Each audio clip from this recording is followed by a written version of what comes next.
Assalamualaikum warahmatullahi wabarakatuh. Alhamdulillah rabbil alamin.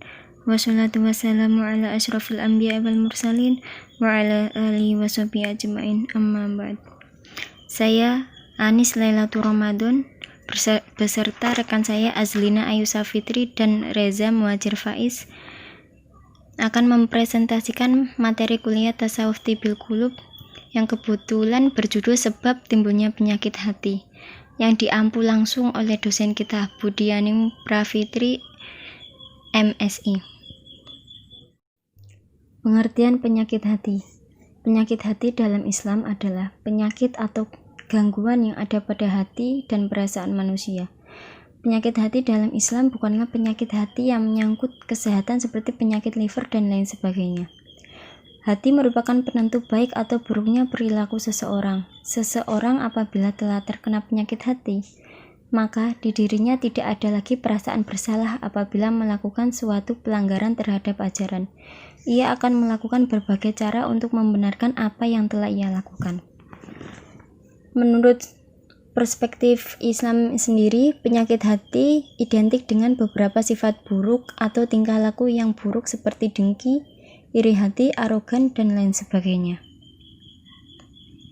Penyebab penyakit hati ada 7: syirik, munafik, perbuatan maksiat, lalai, berpaling, sibuk dengan urusan dunia dan mengabaikan urusan akhirat, dan yang terakhir berlebih-lebihan.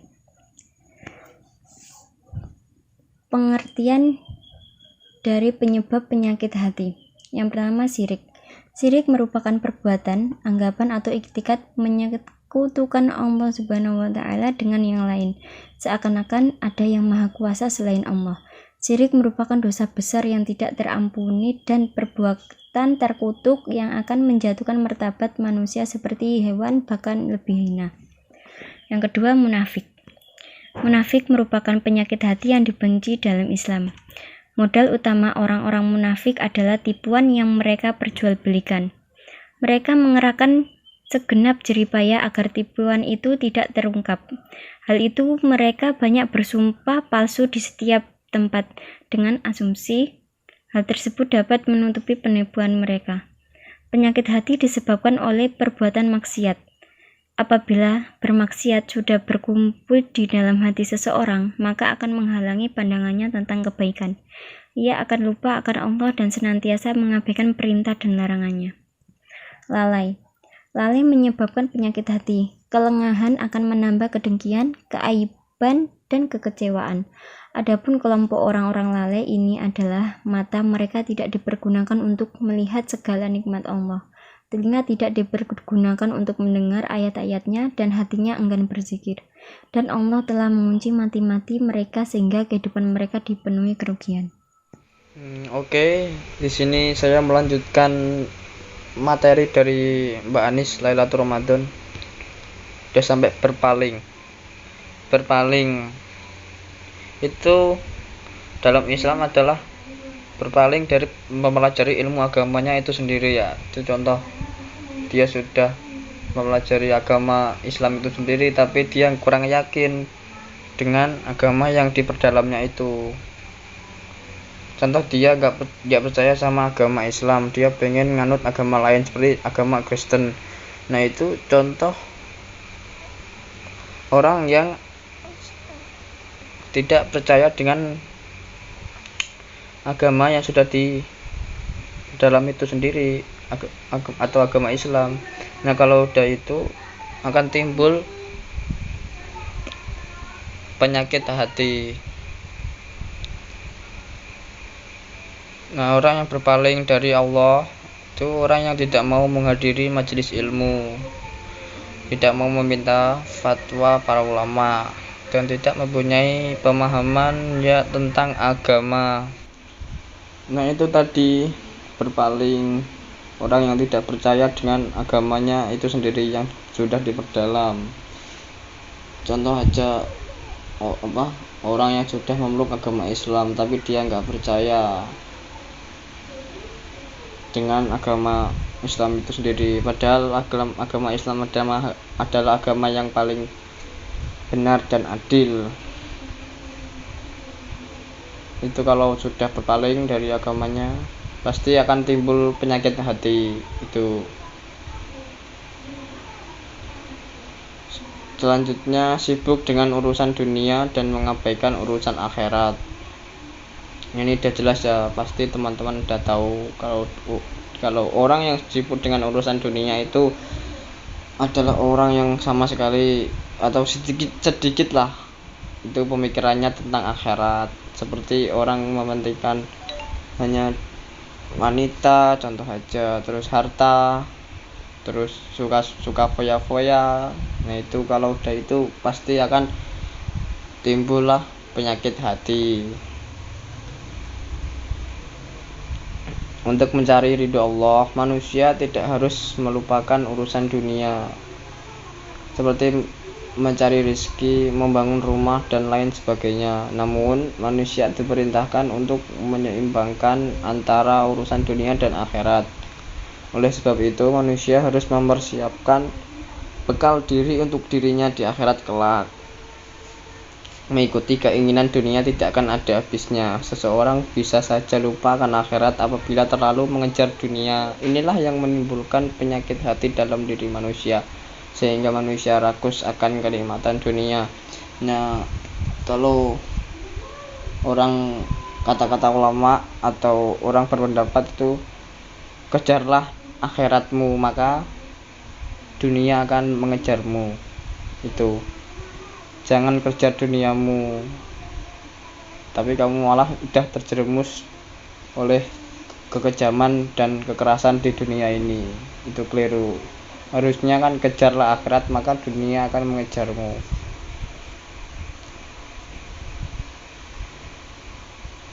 Kalau orang udah terpengaruh sama dunia itu sulit untuk mengembalikannya. Kita harus seimbang, dunia ya akhirat sama-sama penting untuk kita. Dunia kalau kita nggak keras terhadap diri kita sendiri, maka dunia yang akan keras ke kita. Memang dunia itu keras.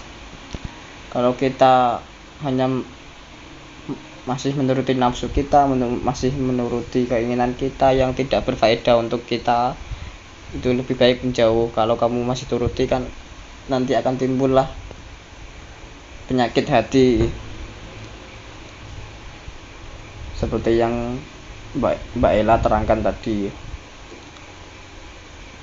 Dan kalau udah itu timbul penyakit hati, maka akan sulit untuk menerima hidayah atau menerima fatwa-fatwa dari sang ulama-ulama ternama di Indonesia. Itu untuk selanjutnya berlebih-lebihan itu kayak orang yang suka menyombongkan diri dan contoh aja aku iki lho paling ini aku duwe iki ngono, kowe gak duwe ngono.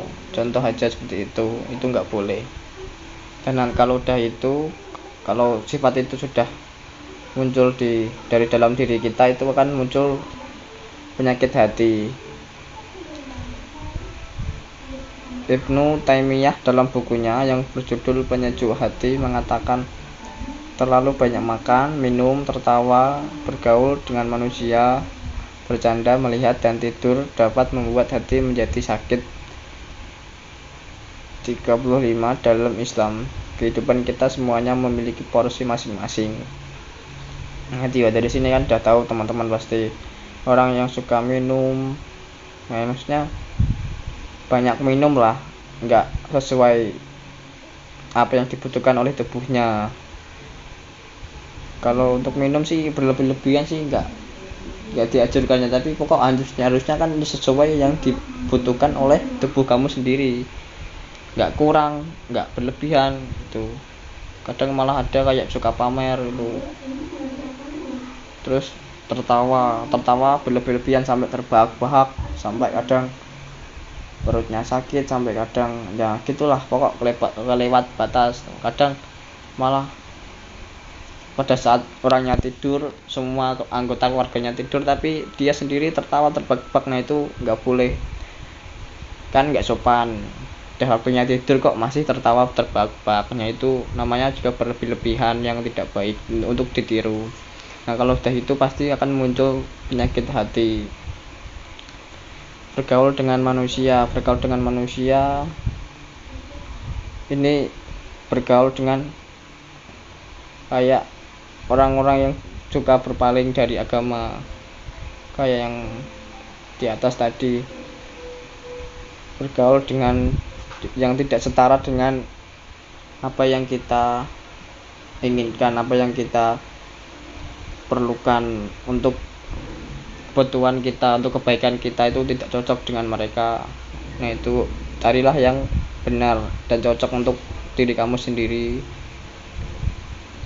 Kalau tidak cocok itu nanti akan timbullah kesalahpahaman di antara kamu dan mereka. Bercanda juga ada batasnya, nggak usah kelewatan. Kadang bercanda kayak di YouTube itu prank sampai kelewatan. Contoh aja di luar negeri itu aja ada yang sampai meninggal. Itu kan bercandanya kelewat batas, kayak mementingkan kontennya daripada nyawanya. Itu juga nggak boleh.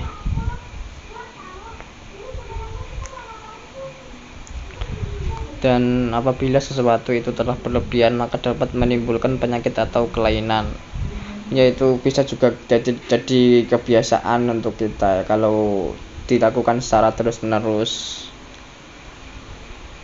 dan itu tidak patut dicontoh. Ibnu Qayyim al-Jauziyah menyebutkan ada 4 macam racun hati, yaitu banyak bicara, banyak makan, banyak memandang, dan banyak bergaul. Banyak bicara kayak cerewet. Ya kalau cerewet tentang hal-hal yang baik, tentang kalau ada misalnya kayak kalau ada sekolah kan cerewet, gurunya gurunya kayak ngasih pertanyaan kan, kalau terus muridnya nyaut wah ya gini itu cerewet. Kalau kayak gitu nggak apa-apa kan, baik kan, untuk mengungkapkan rasa keinginan tahuannya untuk teman-temannya gitu. Banyak bicara tapi yang bicaranya manfaat untuk orang-orang lain ya nggak apa-apa. Terus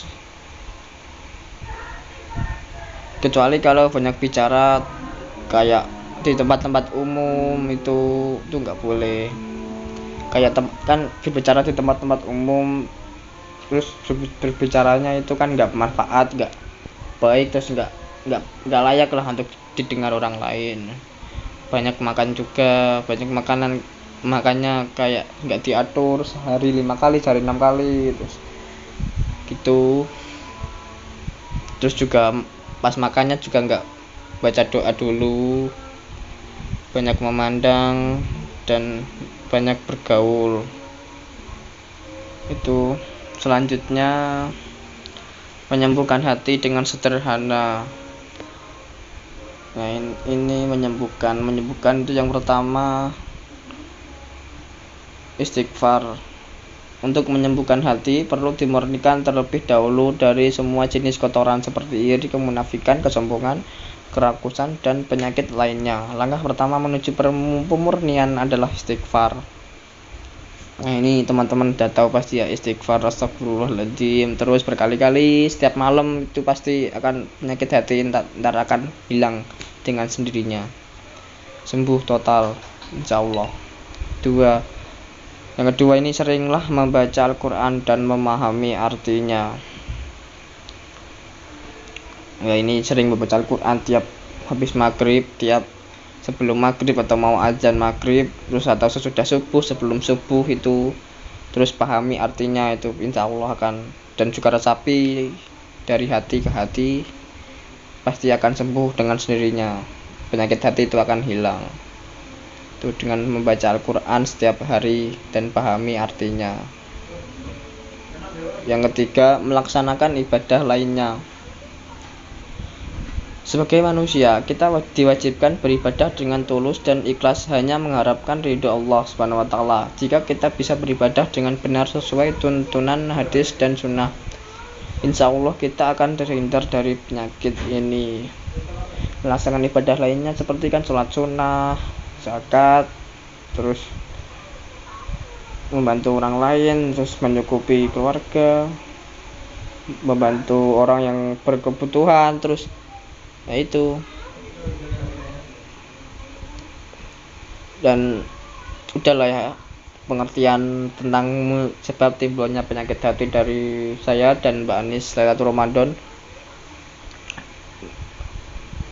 Kalau ada salah mohon dimaafkan, atau disalah pengejaan katanya, atau salah pengucapan, atau salah pengeditan, mohon dimaafkan ya.